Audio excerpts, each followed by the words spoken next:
మొదటి తిమోతికి రాసినటువంటి పత్రికలో 6వ అధ్యాయము 6వ వచనం నేను చదువుతున్నాను, ఒకసారి మీరు చూడండి. సంతుష్టి సహితమైన దైవభక్తి గొప్ప లాభసాధనమై ఉన్నది. ప్రియులారా, ఇక్కడ బాగా గమనిస్తే రాత్రి మనము ఈ మాటల నుండి కొన్ని విషయాలు మనం నేర్చుకున్నాం. దైవభక్తి మనకి ఎంత ప్రయోజనాన్ని చేకూరుస్తుందో, దైవభక్తి చేయటం వల్ల మనం ఎన్ని లాభాలు పొందుతామో, దైవభక్తి చేయటం వల్ల దేవుని మనం ఎలాంటి అద్భుతాలు మనం చూడగలుగుతామో రాత్రికాల సమయంలో దేవుడు మనకి తెలియపరిచాడు. దైవభక్తి వలనే మనుషులకు సాధ్యము కాని, పిల్లలు ఏ డాక్టర్ నయం చేయలేని గొప్ప వ్యాధు నుండి, మరణకరమైన రోగం నుండి విడుదల పొందాడు భక్తుడైనటువంటి హిజ్కియా. దేవుడు అంటాడు, దైవభక్తి గొప్ప లాభాన్ని చేకూరుస్తుంది. ఎక్కడ అనంటే ఇహమందును, చెప్పండి, ఇహమందును పరమందును కూడా మనకి గొప్ప లాభాన్ని చేకూరుస్తుంది అని చెప్పాడు.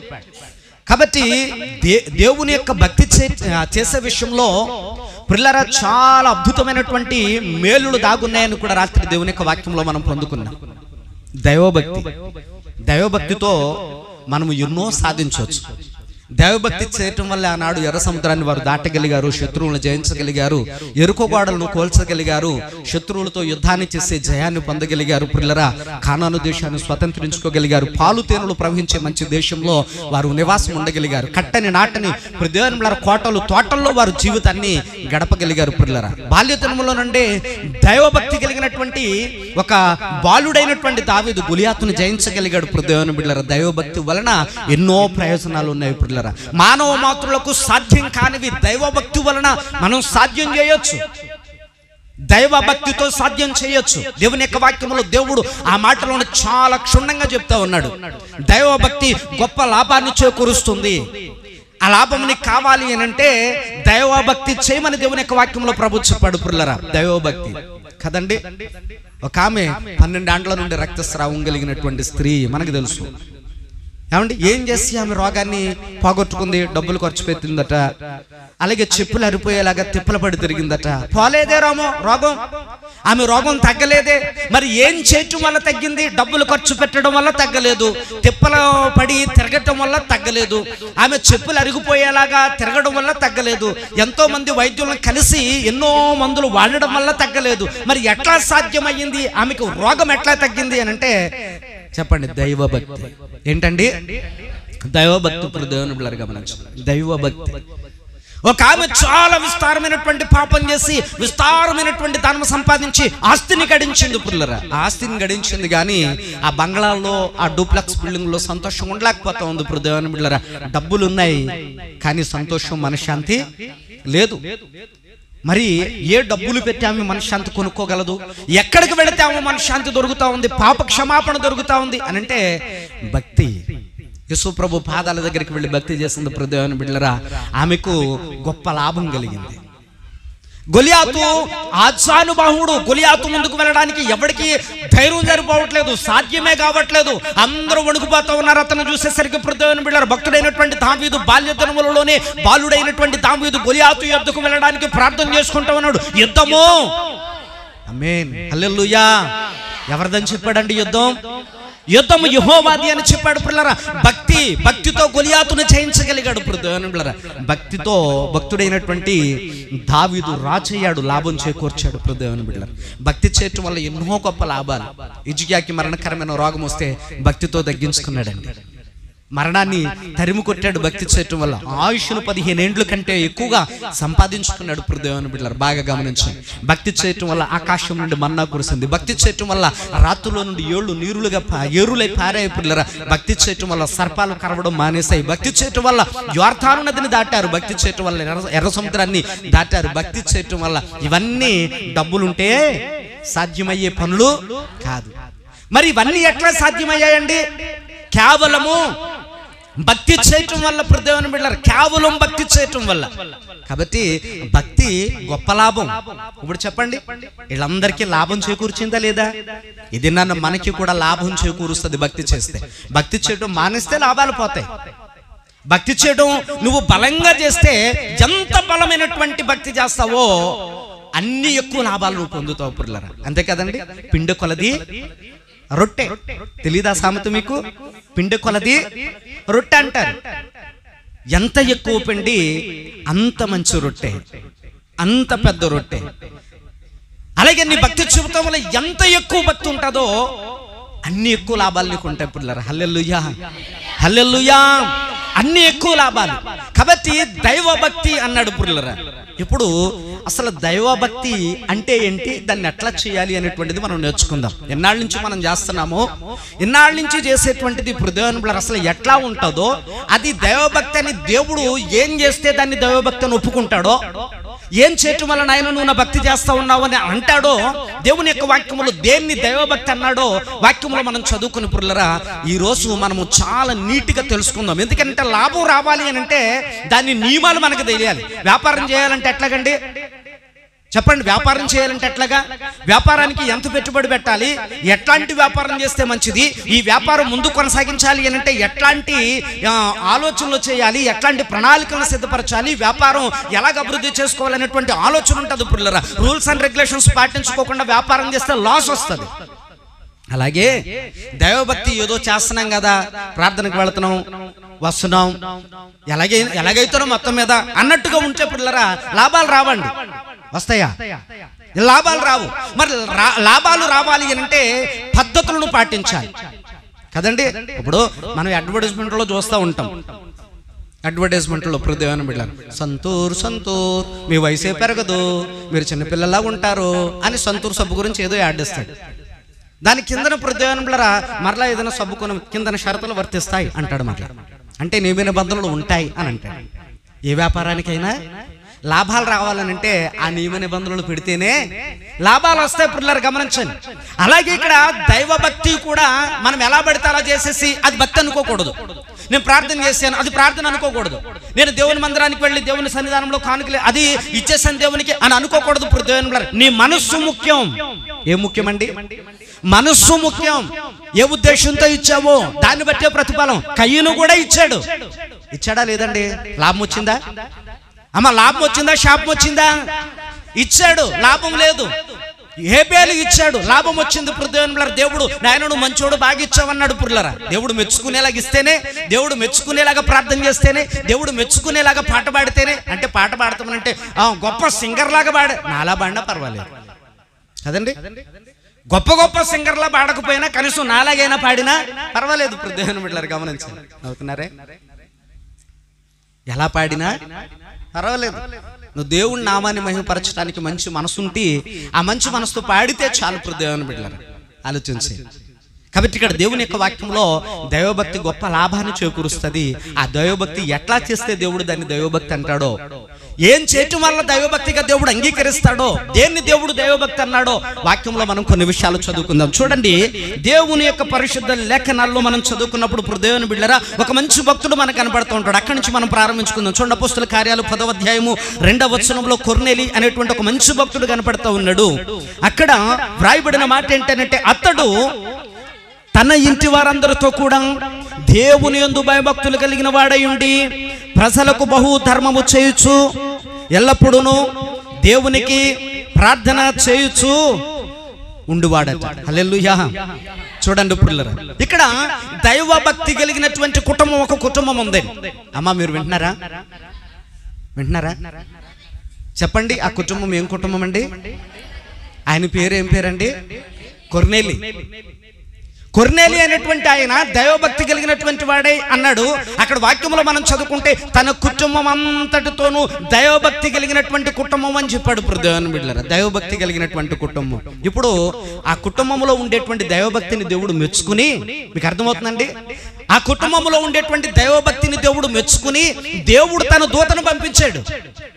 కొర్నేలి, నువ్వు చేసినటువంటి ధర్మ కార్యాలు, నువ్వు చేసినటువంటి యాచనలు, నువ్వు చేసినటువంటి మంచి కార్యాలు, నువ్వు చేసినటువంటి పుణ్య కార్యాలు, నువ్వు చేసినటువంటి దాన ధర్మాలు ఇవన్నీ కూడా ప్రభు చూశాడు. ప్రభు దగ్గరికి చేరే నువ్వు చేసినటువంటి మంచి మనసుతో దేవుడు అంగీకరించాడు. నువ్వు చేసినవన్నీ కూడా మంచి అని దేవుడు చెప్పాడు. అది చెప్పమని నన్ను నీ దగ్గరికి పంపించాడు. దేవుడు అంగీకరించాడట నీ భక్తిని అని అన్నాడు. పుల్లరా, భక్తుడైనటువంటి కొర్నేలి ఏం చేస్తే దేవుడు అంగీకరించాడు?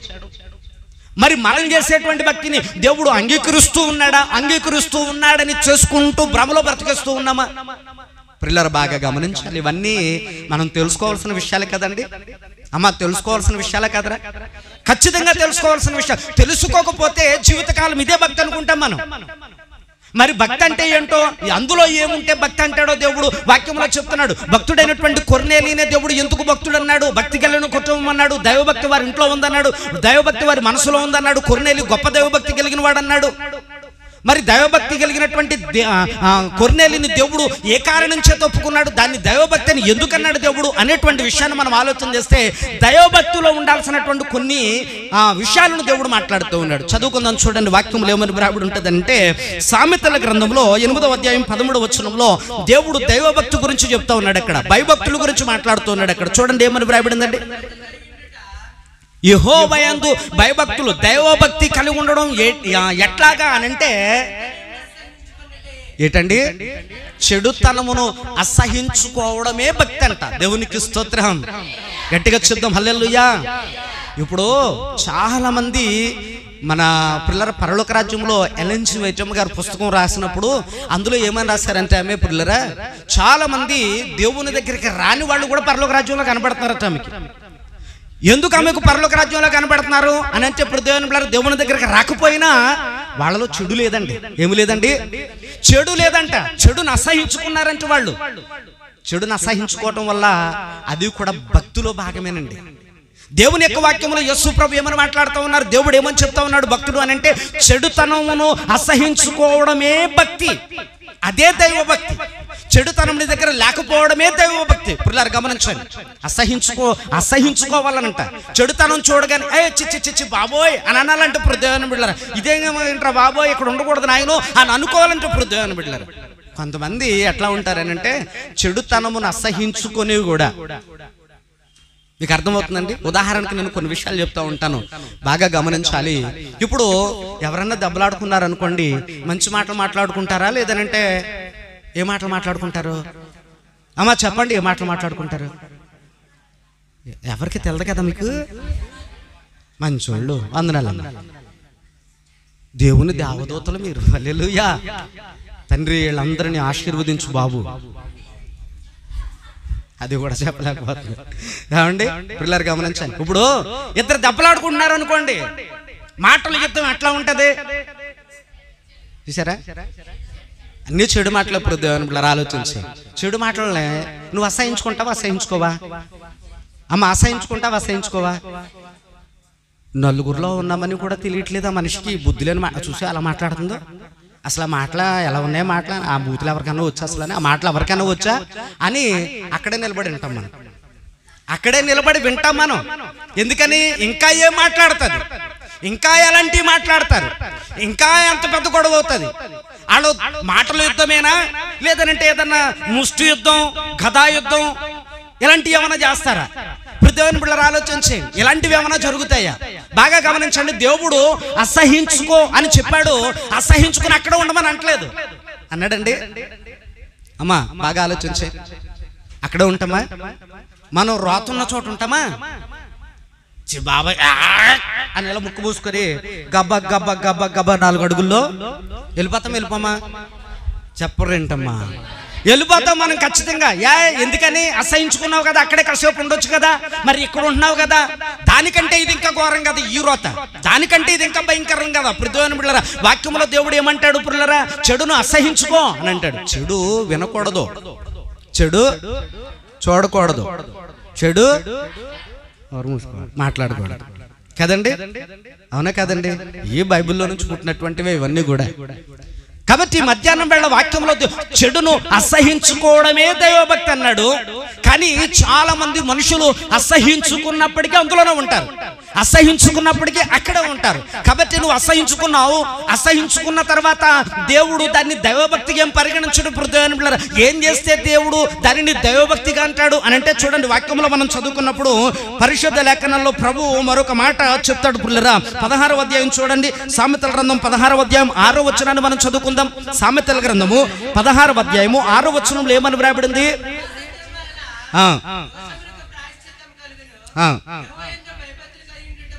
యెహోవాయందు భయభక్తులు కలిగి ఉండుట వలన అంటే చెడుతనం నుండి దూరంగా వెళ్ళిపోవాలట. ఏం చేయాలండి? వినకూడని మాటలు వినబడుతూ ఉన్నప్పుడు చిచ్చి బాబోయ్ ఏం మాటలు అయినోయ్ అయ్యి బాబోయ్ అవ్వా అని అక్కడే నిలబడకూడదు. మరి మీకు అర్థమవుతుందండి? అలాగని అక్కడే నిలబడకూడదు. అక్కడే నిలబడతా ఉన్నాయనుకో హృదయం బిళ్ళరా, గంట ప్రసంగం నీ చెబులోకి వెళ్తావు, నీ హృదయంలోనికి వెళ్ళదు. కానీ ఆ మాటలు ఒక్కొక్కటే సూదుల్లాగా నీకు తెలియకోకుండా లోనికి ఆటోమేటిక్గా వెళ్ళిపోతూ ఉంటాయి. హృదయం బిళ్ళరు గమనించి లోపల హృదయంలోనికి వెళ్ళిపోయి ఏమైనా కుదురుగా ఉంటాయా అమ్మ చెప్పండి? ఏమైనా కుదురుగా ఉంటాయా? కుదురుగా ఏముండవు. దేవుని యొక్క వాక్యం అయితే కుదురుగా ఉంచుతుంది తప్ప లోక సంబంధమైనటువంటి ఈ మాటలు కుదురుగా ఉంచవు. హృదయాన్ని బిడ్డలారా ఆలోచించి, ఈ ఈదులో గొడవ అయితే ఈదులో మనసు, నువ్వు అవతల వీధిలో పని ఏంటి నీకు, అక్కడ గట్టుకెళ్తావు ఈ గొడవ నాలుకని భుజాన్ని వేసుకుని కాదా? అందుకనే దేవుని యొక్క వాక్యంలో ప్రభు ఏమని చెప్తున్నాడు తెలుసండి? నీవు ఈ చెడును అసహించుకున్న తర్వాత అసహించుకున్న కాడు ఉండకూడదు నువ్వు. అదే కాదండి, దేవుని యొక్క భక్తి అనంటే, దైవ భక్తి అనంటే చెడు అనిపించేది ఏదైనా సరే అది నీ దగ్గర ఉండకూడదు, అది నీలో ఉండకూడదు, దానికి దగ్గరగా నువ్వు ఉండకూడదు. ఒకవేళ చెడు అనేటువంటిది ఏదైతే ఉందో దానికి నువ్వు దగ్గరగా ఉన్న ఎడల అసహించుకొని దాని నుండి నువ్వు దూరంగా తొలగిపోవాలి అన్నాడు బైబిల్ గ్రంథంలో. హృదయం బిడ్డలారా చూడండి, యోసేపు అనబడినటువంటి భక్తుడు ఒక ఆయన ఉన్నాడు. ఆయన భక్తుడైనటువంటి యోసేపు హృదయం బిడ్డలారా పాపం చేయడానికి పోతీఫరు భార్య విస్తారంగా ప్రేరేపిస్తూ ఉంటుంటే, మీద పడతా ఉంటుంటే హృదయం బిళ్ళరా పాపమునకు దూరంగా అంటే చెడుకు దూరంగా పారిపోయినటువంటి వాడు. అందుకని యెహోవా అతనికి తోడై ఉండెను. హల్లెలూయా. ఏం చేశాడండి దేవుడు? అతనికి తోడై ఉండెను అని వ్రాయబడింది. పిల్లరా బాగా గమనించండి. ఎట్ ది సేమ్ టైము ఇదే పరిస్థితిలో భక్తుడైనటువంటి దావీదు కూడా పడిపోయాడు. దేవుని బిడ్డలారా దావీదు కూడా పడిపోయాడు. బత్షెబాతో పాపం చేసిన తర్వాత యెహోవా దావీదునకు తోడై ఉండను అని వ్రాయబడలేదండి, వ్రాయబడిందండి యెహోవా అతనిని విడిచిపోయెను. బత్షెబా మాత్రమే అతనికి తోడై ఉండను పాపం చేయడానికి. పాపము తోడైతే దేవుని తోడు దొరకదు మనకి. పాపం మనం అసహించుకుని దాన్ని దూరంగా విడిచిపెడితే, దాన్ని అసహించుకోగలిగితే, హృదయం బిళ్ళర దానిని విడిచిపెట్టగలిగితే, దానికి దూరంగా పారిపోగలిగితే అప్పుడు యెహోవా తోడు మనకు దొరుకుద్ది. దాన్నే దైవభక్తి అన్నాడు దేవుడు. హల్లెలూయా, హల్లెలూయా. కాబట్టి పిల్లరా ఇది చెడు అనే తోచేది ఏదైనా సరే అది మన దగ్గర లేకోకుండా చూసుకోవడమే దైవభక్తి. చెడు మన హృదయంలోనో మనలోనో ఉంచుకొని ప్రార్థన చేస్తే చెడు అనేటువంటిది దేవునికి నీకు అడ్డుగోడగా ఉండి నీ ప్రార్థన దేవుని వరకు చేరనివ్వదు, దేవుని వరకు వెళ్ళనివ్వదు. అందుకని మనకి ప్రార్థనలకు జవాబులు రాకోకుండా చెడు అడ్డుకుంటూ ఉంటుంది. పిల్లరా చెడే దానికి ప్రధానమైనటువంటి కారణం. ఈ చెడు ఉండడం వల్ల కూడా ఎంత ప్రమాదమో మనము ఆఖరిన తెలుసుకోబోతా ఉన్నాం. హృదయాన్ని పిల్లలు వాక్యంలో దేవుడు అందుకని చెప్తున్నాడు, చెడును అసహించుకో. ఏం చేయాలండి? చెడును అసహించుకున్న తర్వాత అక్కడి నుండి నువ్వు దూరంగా వెళ్ళిపో. అంతే తప్ప అసహించుకుని కూడా నువ్వు అక్కడే ఉంటే, తెలిసి కూడా నువ్వు అక్కడే ఉంటే, తెలిసి కూడా అవే వింటా ఉంటుంటే హృదయాన్ని బిడ్డలారా అది దేవుని యొక్క వాక్యంలో ప్రభు అంటాడు, ఇదిగో చెడును అసహించుకున్నావు కానీ అక్కడి నుంచి నువ్వు దూరంగా వెళ్ళలేని కారణం చేత, అక్కడే ఉన్న కారణం చేత అది భక్తి కాదే. చెడంటే అసహ్యమే నీకు, కానీ అక్కడ ఎందుకున్నావు నువ్వు? దాన్ని అసహించుకున్నా నువ్వు అక్కడ ఉండకూడదు కదా పిల్లరా. అందుకని వాక్యంలో దేవుడు చెప్తున్నాడు, దైవభక్తి గొప్ప సాధనమే. కానీ ఆ లాభ సాధనం మనం సంపాదించుకోవాలి అని అంటే మనం దైవభక్తి ఎట్లా చేయాలో తెలుసుకోవాలి. హృదయాన్ని బిళ్ళర చెడు అనేటువంటిది ఒక విషయం చెప్పనండి, మనం ఎంత మంచిగా బ్రతికినా మన క్యారెక్టర్ను మనం పోగొట్టుకున్నాం అనుకోండి, మీకు అర్థమవుతుందా? ఒక్కసారి కనుక మన క్యారెక్టర్ను మనం పోగొట్టుకున్నాం అనుకోండి. భక్తుడైనటువంటి దావీదు గురించి మనం ఎన్నెన్నో గొప్ప ప్రసంగాలు, కొన్ని వందల ప్రసంగాలు మనం వినుంటాం. చాలా మంది చెప్పగా వినుంటాం. ఈరోజు నేను కూడా చెప్పగా మీరు వినుంటారు పిల్లరా. భక్తుడైనటువంటి దావీదు ఎట్లాంటి వాడు అంటే పరిశుద్ధుడు, దేవుని యొక్క హృదయానుసారుడు, గొప్ప ప్రార్థనాపరుడు, దినమునకు 7 మారులు ప్రార్థన చేసినటువంటి గొప్ప ప్రార్థన యోధుడని చెప్తా ఉంటాం పిల్లరా. కానీ మాటికి అతనిలో ఉన్న మచ్చ అట్లాగే క్యారెక్టర్ ఒక్కసారి పోయిందనుకో ఆ మచ్చ జీవితకాలం నువ్వెంత పరిశుద్ధంగా బతికినా, నువ్వెంత ఆ క్యారెక్టర్ నువ్వెంత భక్తిగా మార్చుకున్నా నీ జీవితంలో ఒకనాడు నువ్వు పోగొట్టుకున్న క్యారెక్టర్ ఏదైతే ఉందో అది నీ జీవితానికి ఒక మచ్చలాగా ఖచ్చితంగా ఉండిపోద్ది పిల్లలు. నా జీవితంలో కూడా అలా ఉండిపోయింది, నాకు తెలుసు ఆ విషయం. కాబట్టి దేవుని యొక్క పరిశుద్ధ లేఖనాల్లో ప్రభు మాట్లాడుతూ ఉన్నాడు, అయ్యో భక్తుడైనటువంటి దావీదు తన జీవితంలో తన క్యారెక్టర్ను విడిచిపెట్టుకున్నాడు, కానీ అది అతనికి మచ్చలాగా ఉండిపోయింది ప్రియులారా. భక్తుడైనటువంటి యోసేపు ఏ మచ్చలాకోకుండా బ్రతకాలనుకున్నాడు, అందుకనే చెడు తన దగ్గరికి రాకోకుండా తనకి దూరంగా పారిపోయాడు ప్రియులారా చెడుకి. అందుకని అవనసులతో నేను చాలా మాటలు చెప్తా ఉంటాను, ఒక్కసారి నీ క్యారెక్టర్ పోగొట్టుకుంటే జీవితంలో దేవుని బిడ్డలారా నీ మనస్సాక్షిని చంపుకుంటూ, నీ ఆత్మసాక్షిని చంపుకుంటూ, నీ భర్తకు ద్రోహం చేశానని, నీ భార్యకు ద్రోహం చేశానని చస్తూ కాపురం చేస్తూ బ్రతకాలి జీవితకాలం కూడా. దేవునికి నువ్వు లెక్క చెప్పాలి. ప్రతిరోజు కూడా దేవుని బిడ్డలారా నీ మచ్చ దేవుని ఎదుట అలా మచ్చలాగా కనపడతా ఉంటాయి. అందుకని అవనస్తులకు చెప్తా ఉన్నాను, అందరికీ చెప్తా ఉన్నాను ప్రియులారా, మన మచ్చలు దేవునికి చాలా బాహటంగా కనపడతాయి. అందుకనే దేవుడు మన జీవితంలో చెడు ఉంచుకోవద్దని చెప్పాడు. భక్తుడైనటువంటి దావీదు దేవునికి ప్రార్థన చేస్తాడు. చెడు వచ్చేసిన తర్వాత మోకరించి, ప్రియులారా ఎన్నో సంవత్సరాల పాటు గోసాడి ప్రభా నేను తప్పు చేశాను, నా జీవితంలో నీకు మచ్చ వచ్చింది, చేయరాని నేరం చేశాను ప్రభా, నీకు కోపం పుట్టించే తప్పు చేశాను ప్రభా, శుద్ధ హృదయాన్ని పోగొట్టుకున్నాను, నాకు ఇప్పుడు మరలా తిరిగి శుద్ధ హృదయం కావాలని అడిగాడు ప్రియులారా. ఎన్నో సంవత్సరాలు కన్నీళ్లు విడిచి ప్రార్థన చేస్తేనే తప్ప తన జీవితంలోనికి మరలా శుద్ధ హృదయము రాలేదు. అందుకనే ప్రతి క్రైస్తవుడికి చాలా క్యారెక్టర్ చాలా ముఖ్యం. వినాలి దేవుని యొక్క వాక్యం. క్యారెక్టర్ చాలా ముఖ్యం దేవుని బిడ్డలారా. ఆ క్యారెక్టరే చెడు లేకోకుండా చూసుకోవడం, చెడు లేకోకుండా ప్రవర్తించటం, చెడు లేకోకుండా. దేవుని బిడ్డలారా ఇదిగో ఈ లోకం చాలా భయంకరమైనటువంటి ప్రవర్తన కలిగిన లోకం, చాలా భయంకరమైన ఆలోచనలు కలిగిన లోకం. ఏ విధంగా ఉన్నా, నువ్వే విధంగా ఉన్నా దేవుని బిడ్డలారా నీ మీద బురద చల్లాలని, ఏదో ఒక మచ్చ వేయాలని లోకం నీ మీద ప్రయత్నం చేస్తూనే ఉంటుంది. అయితే వాక్యంలో దేవుడు మాట్లాడుతూ చెప్పాడు ప్రియులారా, లోకం వేసేటువంటి ఏ బురదైనా సరే కడుక్కుంటూ పోతుంది, నీ జీవితంలోనికి వచ్చిన మచ్చ ఏ విధంగానది పోదు. బురద ఏముందండి, ఎవరన్నా ఇలా చల్లారనుకోండి గబాబగా నీటి దగ్గరికి వెళ్ళి ఇలా కడుక్కుంటే పోతుంది.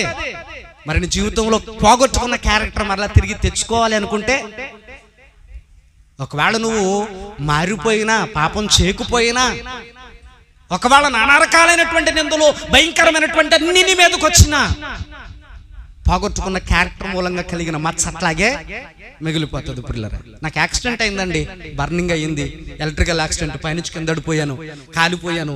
ఈ మచ్చ ఎన్ని సంవత్సరాలు ఉన్నా చచ్చేంత వరకు ఈ శరీరం నుండి మచ్చ పోదండి. పోతుందా? శరీరం మీద నుండి మచ్చ ఎందుకు పోదు అనంటే ఇది పర్మనెంట్ గా పడిపోయింది. మచ్చ పోయే మచ్చ కాదు. మన క్యారెక్టర్ కూడా దీంతో సమానం. ఒక్కసారి ఆ క్యారెక్టర్ని వదిలేసుకున్నామా మరలా తిరిగి అది ఇలా మచ్చలాగా మన జీవితంలో మిగిలిపోతూనే ఉంటుంది. ఎవరో నీ దగ్గరకు వచ్చి ఆ మచ్చను గుర్తు చేయకపోవచ్చు, నీ మనసాక్షి నిన్ను గద్దిస్తూనే ఉంటుంది. ఒంటరిగా ఉన్నప్పుడు అది నీ మనసును తొలిచేస్తూనే ఉంటుంది. దేవుని బిడ్డలారా నేను ఎంత తప్పు చేశాను, ఎంత పాపం చేశాను, ఎంత నేరం చేశాను అని ప్రతిరోజు దేవుని బిడ్డలారా కుములు ఏడ్చేలాగా చేస్తుందండి. అందుకని వాక్యంలో చెడు అనేటువంటిది నీ దగ్గర లేకోకుండా చేసుకో. ఆ చెడు నీ దగ్గర ఉంటే అది నిన్ను బాధిస్తూనే ఉంటుంది, వేదనకు గురి చేస్తూనే ఉంటుంది. ఒక్కసారి నువ్వు పోగొట్టుకున్నావా ఆ క్యారెక్టర్ని మరలా తిరిగి నువ్వు ఎంత మంచి మనిషిలా మారినా నీ గతాన్నే చూస్తుంది లోకం. ఒకప్పుడు దొంగవే, ఒకప్పుడు అబద్ధాలు చెప్పే వ్యక్తివే, ఒకప్పుడు దేవునిలో లోకానుసారంగా మాట్లాడే వ్యక్తివే, ఒకప్పుడు ఒకవేళ వ్యభిచారివే, ఒకప్పుడు దేవునిలో లోక సంబంధమైనటువంటి నానా తప్పులు కలిగినటువంటి వ్యక్తి, ఒకప్పుడు త్రాగుబోతువి, ఒకప్పుడు పిల్లలు చుట్టలు కాల్చే వ్యక్తివి, ఒకప్పుడు రకరకాలైనటువంటి వ్యక్తివి. కానీ మారిపోయినా లోకం నిన్ను అదే కోణంతో చూస్తుంది.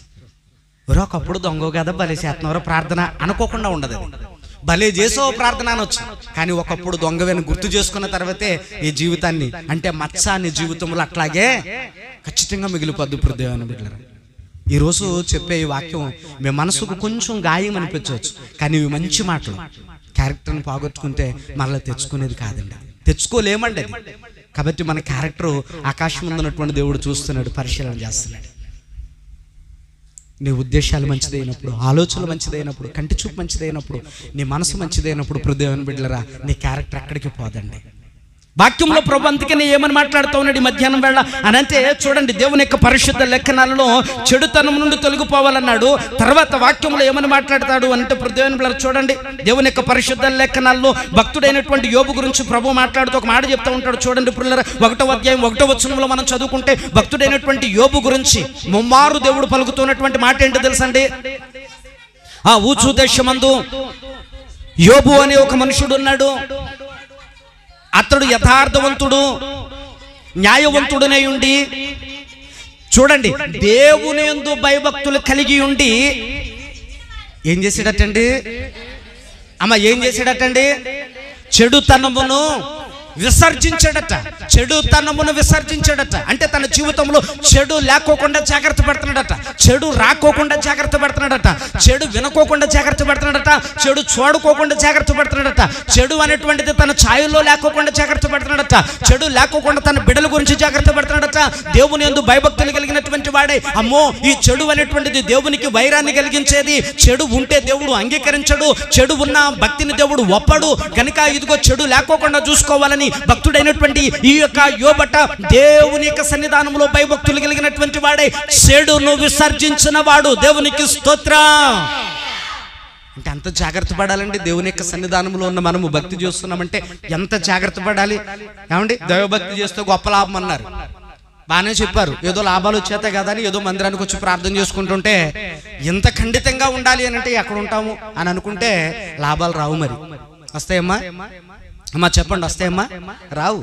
దైవభక్తి అనంటే చాలా నిష్ఠతో కూడుకున్నటువంటిది. దైవభక్తి అనంటే పిల్లరా చెడు లేకోకుండా జాగ్రత్త పడాల్సినటువంటిది. దేవుడికి నచ్చేలాగా, ప్రభువుకి మనం మెచ్చేలాగా పిల్లరా మనల్ని మెచ్చేలాగా దేవుడు ఉండాలి. ఇక్కడ వాక్యంలో మనం ఆలోచన చేస్తున్నప్పుడు యోబు చెడును విసర్జించిన వాడు. ఒకసారి కాదండి, ముమ్మారు చెప్తాడు దేవుడు యోబు గురించి. ఈ మాట ఇంకెక్కడ ఎవరి జీవితంలో కనపడదు మనకు. మరలా మీరు ఎప్పుడైనా బైబిల్ అంతా సెర్చ్ చేయండి. చెడును విసర్జించిన వాడు ముమ్మారు చెప్పినటువంటి ముమ్మారు దేవుడే సాక్ష్యం ఇచ్చాడు. అతను చెడును విసర్జించిన వాడు అని చెప్తున్నాడు దేవుడు. ఇది మనం కూడా చెడును విసర్జించాలి.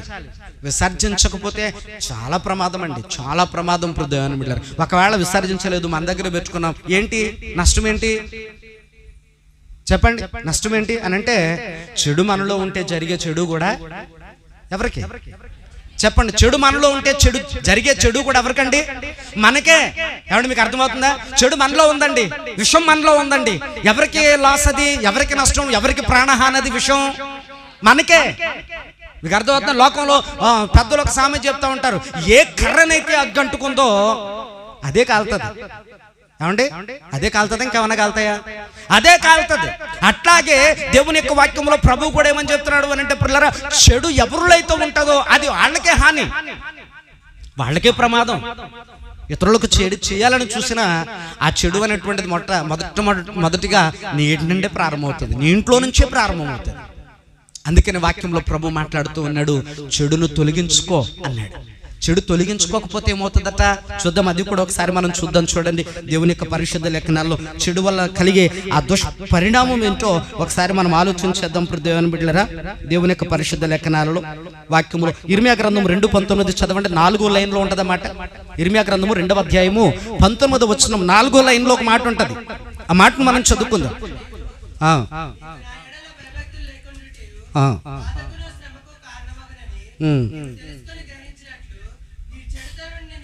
చూసారా? చెడును విసర్జించకపోతే చెడుతనం ఏం చేస్తుందటండి అమ్మ? చెడుతనమును విసర్జించి మనలో నుండి తొలగించుకోకపోతే చెడుతనం ఏం చేస్తుందట? శిక్షించడం మొదలెడుతుందట. బాగా ఆలోచించే దాన్ని ఏమంటాము అని అంటే కర్మ. ఏంటండి అది? కర్మ. చేసుకున్న దానికి చేసుకున్నంత అనుభవించే కర్మది. పిల్లలు ఆలోచించే, నువ్వెంత ఎక్కువ చెడు చేస్తే నిన్ను అంత ఎక్కువ హింస చేస్తుంది, అది అంత ఎక్కువ శిక్షకు గురి చేస్తుంది నీకు. పిల్లలు బాగా ఆలోచించే, అంత ఎక్కువ విస్తారమైనటువంటి బాధను కలిగిస్తూ ఉంటుంది. చెడు మన దగ్గర ఉంటే ఆ చెడు మనల్నే నాశనం చేస్తుంది. చెడు మన ఇంట్లో ఉంటుంది, మనల్నే నాశనం చేస్తుంది. పిల్లల చెడు ఆలోచన మనలో ఉంటే మన దేహాన్ని, మన ఆత్మను కూడా నాశనం చేస్తుంది. అందుకని మధ్యాహ్నం వేళ దేవుని యొక్క వాక్యంలో ప్రభు చాలా స్పష్టంగా చెప్తున్నాడు, అయినా చెడు లేకోకుండా చూసుకోవడమే దైవభక్తి. ఒకవేళ చెడు నీ దగ్గర ఉంది అని అంటే దానికి దేవుడు కారణం కాదు, దానికి నువ్వే కారణం, నీ ఆలోచనలే కారణం. లోకాన్ని చూసి లోక సంబంధమైనటువంటి వాటిని నువ్వు ప్రేమిస్తే, లోక సంబంధమైనటువంటి వాటిని నువ్వు వెంబడిస్తే దాని మూలంగా వచ్చినటువంటి ఫలితం నువ్వు అనుభవించాలి కదా. అదే ఆత్మ సంబంధమైనటువంటి వ్యక్తిగా నువ్వు ఉంటే, దేవుని వైపు నువ్వు చూస్తూ ఉంటే ఆత్మ సంబంధమైనటువంటి మంచి ఫలితాలు దేవుని నువ్వు అనుభవించాలి కదా. నువ్వు చేసేటువంటి పనిని బట్టి నీకు జీతం ఏర్పాటు చేయబడింది. వాని క్రియల చెప్పున నా దగ్గర జీతం ఉందన్నాడు వాక్యంలో ప్రభు. జీతం ఉంది ఖచ్చితంగా మనందరికీ. అందుకనే దైవభక్తి గొప్ప లాభాన్ని చేకూరుస్తుంది. ఆ దైవభక్తి చేసే వాళ్ళు ఎట్లా ఉండాలి అని అంటే చెడును విసర్జించే వాళ్ళై ఉండాలి. అదే దైవభక్తి. దేవునికి స్తోత్రం. గట్టిగా చెప్తాం హల్లెలూయా. బాగా గమనించండి ప్రదేవుని. చాలా మంది అండి చాలా కొన్ని విషయాలు తేలిగ్గా తీసుకుంటారండి. చాలా తేలిగ్గా తీసుకుంటారు. ఏం పర్లేదు, నాలుక మరలా చూడండి, ఏం పర్వాలేదు. ఆ నాలుక చీరేసే రోజు వస్తుంది ఒక రోజు. ఆ పెదవులను తంగేటి నిప్పులతో కాల్చేసేటువంటి వస్తుంది. దేవుడు చెప్తున్నాడు ప్రదేవుని. యేసు ప్రభు వచ్చేవాడు ఒకప్పుడు ఎట్లా వచ్చాడు? రిక్తుడిగా, ఏమీ లేనివాడిగా, సులువు మీద ఇలా వ్రాలాడుతూ అలా చనిపోయేవాడిగా వచ్చినాడు. అలాగే వస్తాడేమో మంచోడు కింద ఇప్పుడు అని అనుకుంటున్నారు మా ప్రదేవుని బిడ్డలారా. కొదమ సింహమై వస్తాడు, వేటాడేస్తాడు. ఏమొస్తాడండి? కొదమ సింహమై వస్తాడు. సింహం ఎందుకు వస్తుంది? చెడును కలిగి ఉన్నటువంటి వారందరిని వేటాడానికే ప్రదేవుని బిడ్డలారా, వేటాడానికే. మనం పాట పాడుతూ ఉంటాం, యేసు రాజుగా వచ్చుచున్నాడు, భూలోకమంతా తెలుసుకుంటారు. యేసు రాజుగా వచ్చుచున్నాడు, భూలోకమంతా తెలుసుకుంటారు.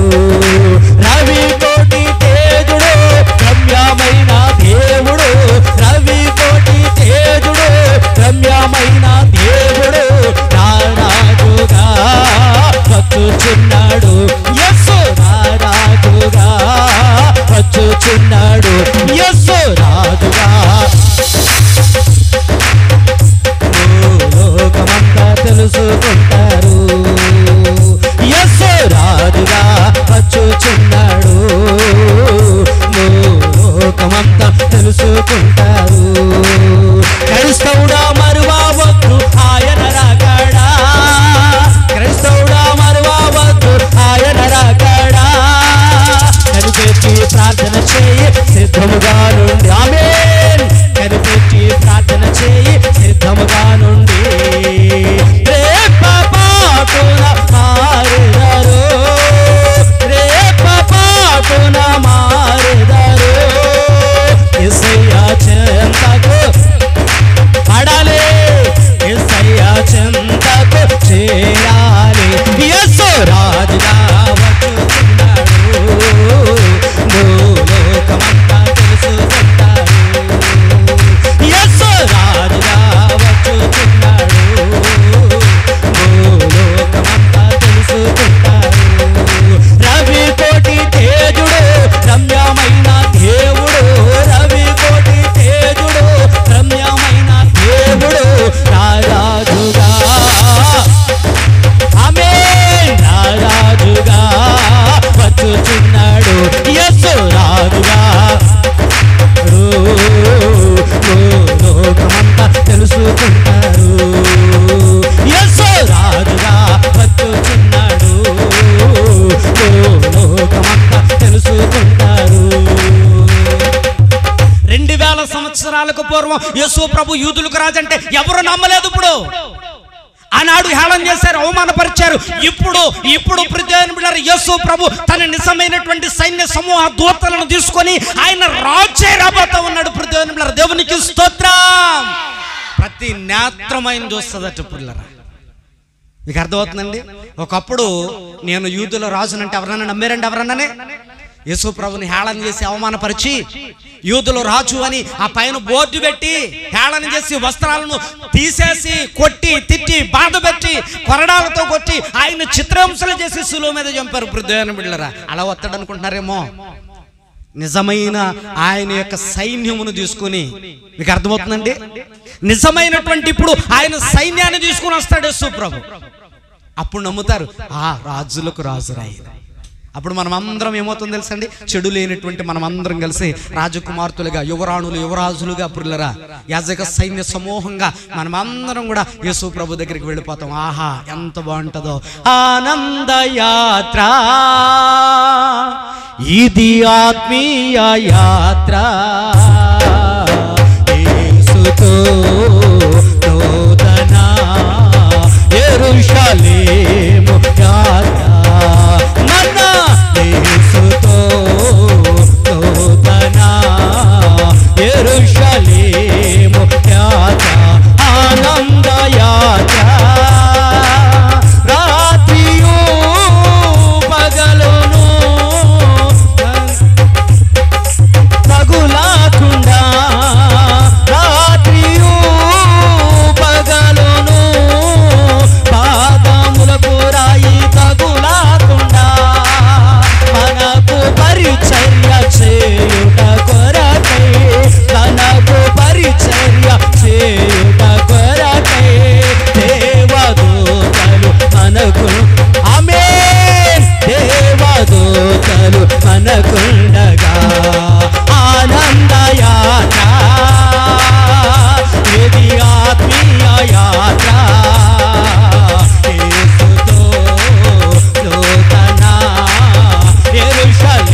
దేవునికి స్తోత్రం.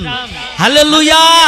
హృదయాన్ని బిడ్డలరా, ఆ ఆనంద యాత్రలో పాలు పొందాలనంటే దైవభక్తి ముఖ్యం పిల్లరా. గొప్ప లాభాన్ని చేకూర్చేటువంటిది. అందుకని వాక్యములో ఇక్కడ భక్తుడైనటువంటి యోబు చెడుతనమును విసర్జించినటువంటి వాడు. ఆ గొప్ప ఆనందంలో పాలు పొందాలనంటే చెడుని దగ్గర ఉంచుకొని ప్రభా అని పిలవడం ఏమాత్రం ప్రయోజనమో లేనిదే. వాక్యములు ఈ మధ్యాహ్నం వేళ దేవుడు నీతో చాలా స్పష్టంగా మాట్లాడాడు. చెడుతనమును విసర్జించటమే భక్తి. అదే దైవభక్తిగా దేవుడు పరిగణిస్తాడు. నీలో చెడు ఉంచుకొని, చెడు ఉద్దేశాలు ఉంచుకొని, చెడు ఆలోచనలు ఉంచుకొని, ముఖం నానా రకాలుగా పెట్టుకుని నువ్వు ఒకవేళ ప్రభు మందిరములో ఎలా ఉన్నా అది చెడే తప్ప దానిని దేవుడు దైవభక్తిగా పరిగణించడు. హృదయాన్ని బిడ్డలారా, నీ హృదయం ఎలా ఉందో ఒకసారి పరీక్షించుకో. నీ ఆలోచనలు ఎలాగున్నాయో ప్రభు మందిరంలో పరీక్షించుకో. ఒకవేళ నీకు తప్పని తోచింది ప్రతిదీ కూడా ఈ రాత్రి ఈ మధ్యాహ్నం వేళ విడిచిపెట్టడానికి ప్రయత్నించే వాక్యములో దేవుడు చాలా సూటిగా చెప్తున్నాడు. దేవుని బిడ్డలారా, చూడండి దేవుని యొక్క పరిశుద్ధ లేఖనాల్లో ప్రభు మాట్లాడుతూ ఏం చెప్తున్నాడు. ఆఖరికి ఒక మాట మనం చదువుకుందాం. సామెతల గ్రంథం 14వ అధ్యాయం 2వ వచనం చదవండి ఒకసారి. దైవభక్తి గురించి దేవుడు ఎట్లా మాట్లాడుతూ ఉన్నాడు చూడండి. యథార్థముగా ప్రవర్తించువాడు. చూసారా పిల్లరా, యథార్థంగా ప్రవర్తించటమే దేవుని యందు భయభక్తులు కలిగి ఉండడం. యథార్థంగా ప్రవర్తించటమే దైవభక్తి. యథార్థంగా ప్రవర్తించటమే దైవభక్తి. పొద్దున్న ఒక ఆయన నాతో మాట్లాడుతూ ఒక మాట అన్నాడు. ఒక్క చిన్న అబద్ధం మాట్లాడలేకపోయినాను నేను. చిన్న అబద్ధం మాట్లాడి ఉంటే అక్కడి నుంచి నేను తప్పించుకునేవాడిని. కానీ ఆ చిన్న అబద్ధం నా నోటంట రాలేదు. నేను దేవుణ్ణి నమ్ముకున్న కారణం చేత అబద్ధం కూడా మాట్లాడలేకపోయాను అన్నాడు ఆయన. నాకు ఎంత సంతోషమైందో తెలుసా పిల్లరా. నేను ఆయనకు వాక్యాన్ని బోధిస్తూ ఉంటే ఇది కదా నా వాక్యానికి, నేను చేసేటువంటి సేవకి నేను వినాల్సినటువంటి మాటలు, నా బిడ్డల దగ్గర నుంచి, నా సంఘ బిడ్డల దగ్గర నుంచి నేను ఈ గత వినాల్సినటువంటి మాటలు పొద్దున్న హృదయాన్ని బిడ్డలు అంత సంతోషించాను. నేను చాలా ఆనందించాను హృదయాన్ని బిడ్డలు. దేవుని యొక్క వాక్యంలో దేవుడు అన్నాడు యథార్థంగా బ్రతకటమే భక్తి. ఆ దైవభక్తి నీ దగ్గర ఉందా లేదా పరిశీలన చేసుకో. చెడు నీ దగ్గర ఉందా, అది నిన్ను శిక్షించక మానదు. ఎట్లా శిక్షిస్తుందో తెలియదు. ఎంత ఎక్కువ పాపమో అంత ఘోర శిక్ష. చేసిన ప్రతి పాపము శాపమై వెంటాడక మానదు. హృదయాన్ని బిడ్డలారా, ఒక్కసారి క్యారెక్టర్ను పోగొట్టుకున్నావా, జీవితకాలం నువ్వు 70 ఏళ్ళు 30 ఏళ్ళు 40 ఏళ్ళు 50 ఏళ్ళు 80 ఏళ్ళు బ్రతికినా అది నీ జీవితంలో మచ్చలాగే ఉంటుంది. నీ క్యారెక్టర్ను పోగొట్టుకున్నా దేవుడు హృదయాన్ని బిడ్డలారా ఈ మధ్యాహ్నం వేళ దేవుడు ఒక మాటను సెలవిస్తూ ఉన్నాడు. ఇప్పుడైనా నీ హృదయాన్ని నాకు ఇస్తే నిన్ను నాకు ఇష్టమైన వ్యక్తిగా మార్చుకుంటానన్నాడు. రాతి గుండెను తొలగించి మాంసపు గుండెని ఇస్తానన్నాడు. ప్రభా నాకు అది కావాలి. నాలో ఎప్పటి వరకు ఒకవేళ నాకు తెలియకుండా చెడు ఉండొచ్చు, నాకు తెలియకోకుండా వేళ నేను ఎవరికైనా చెడు చేసి ఉండొచ్చు, ఒకవేళ నాకు తెలిసే చెడు అని తెలిసిన దానికి దగ్గరగా ఉండుండొచ్చు. ఈ మధ్యాహ్నం వేళ ఇది భక్తి కాదని, భక్తి అంటే ఏంటో అని నాకు తెలియపరిచావు. ఆ భక్తిని బట్టి నేను జీవించడానికి సాయించే ప్రభా అని ఒక్క మాట నువ్వు పలికితే నా దేవుడు విని నీ జీవితాన్ని కూడా మార్చడానికి ఇష్టపడి ఆయన హస్తం చాపబోతూ ఉన్నాడు. ఎంతమంది నాతో కలిసి మోకరించి ప్రార్థన చేయబోతూ ఉన్నారు. ఎంతమంది నాతో కలిసి ప్రభుని మధ్యాహ్నం వేళ అడగబోతూ ఉన్నారు. ప్రభా, భక్తుడైనటువంటి యోబును నువ్వు అన్నావు, చెడును విసర్జించిన వాడు నా భక్తుడు అన్నావు. కానీ భక్తుడైనటువంటి దావీదు చెడును విసర్జించక అందులోనే పడి శుద్ధ హృదయాన్ని పోగొట్టుకుని, క్యారెక్టర్ను పోగొట్టుకుని, తన జీవితంలో ఒక మచ్చను తెచ్చిపెట్టుకుని బ్రతుకు తినవలన్నిటిని మచ్చతో బ్రతకాల్సిన పరిస్థితి ఏర్పడింది. ప్రభా, ఈనాడు కూడా దావీదు గురించి మాట్లాడుకుంటే అతను మచ్చ లేకోకుండా మేము మాట్లాడుకోవట్లేదు. క్యారెక్టర్ను ఒక్కసారి పోగొట్టుకుంటే అది జీవితంలో అట్లా మిగిలిపోతుందయ్యా. ఒకవేళ నైనా మనుషులు ఏలు పెట్టి చూపించకపోవచ్చు, లోపల ఉన్నటువంటి మనసాక్షి ఎప్పటికప్పుడు గద్దిస్తున్నది. నువ్వెంత ఘోరమైన పాపం చేసావో తెలుసా ఒకనాడు. నీ క్యారెక్టర్ని ఎందుకు పోగొట్టుకున్నావని, నీ క్యారెక్టర్ని ఎందుకు పోగొట్టుకోవాల్సి వచ్చిందని, నీ క్యారెక్టర్ని ఎందుకు వదిలేసుకున్నావని, నువ్వెందుకు ఇతర మనుషులను అన్యాయం చేసావని. ఆకాశం ముందున్నటువంటి దేవుడు నీకు ఒక మనసాక్షి ఇచ్చాడు. అది చెప్తా ఉంటది నువ్వు చెడేదో మంచేదో. నీకు కూడా తెలుసు చెడు మంచి తేడా లేకుండా నువ్వేం బ్రతకట్లేదు. నీ నోటికి తినేది అన్నమే, నీకు తెలుసు దేవుని బిడ్డలారా, ఏం చేస్తున్నావో, ఏం మాట్లాడుతున్నావో, ఏం ఆలోచిస్తున్నావో, ఏం చూస్తున్నావో, ఎలా ప్రవర్తిస్తున్నావో, ఎలా బ్రతుకుతూ ఉన్నావో, నీ మనసు ఏంటో, నీ ఉద్దేశాలు ఏంటో, నీ ఆలోచనలు ఏంటో దేవునికి తెలియనివి కావు. పరిశీలిస్తున్నాడు ప్రభువు, పరిశీలిస్తున్నాడు ప్రభువు. గతానికి ఇప్పటికి ఏమన్నా మార్పు చెందావా?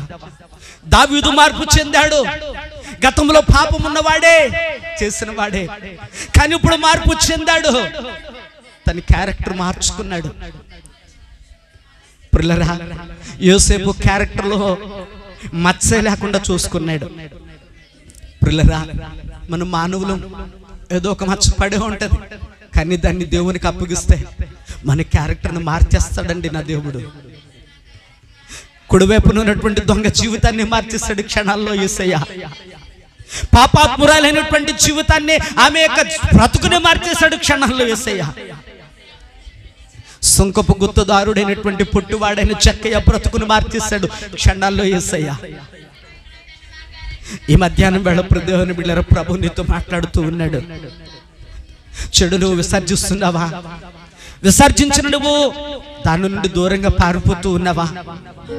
ఒకవేళ చెడును నీ దగ్గర ఉంచుకుని అట్లా బ్రతుకుతూ ఉంటే ఆ చెడే నిన్ను శిక్షిస్తుందని చెప్పాడు, ఆ చెడే నిన్ను బాధిస్తుందని చెప్పాడు, ఆ చెడే శాపమైన జీవితాన్ని నాశనం చేస్తుందని చెప్పాడు, అదే నీ ఆత్మను కూడా నిత్య నరకానికి పంపిస్తుందని చెప్పాడు.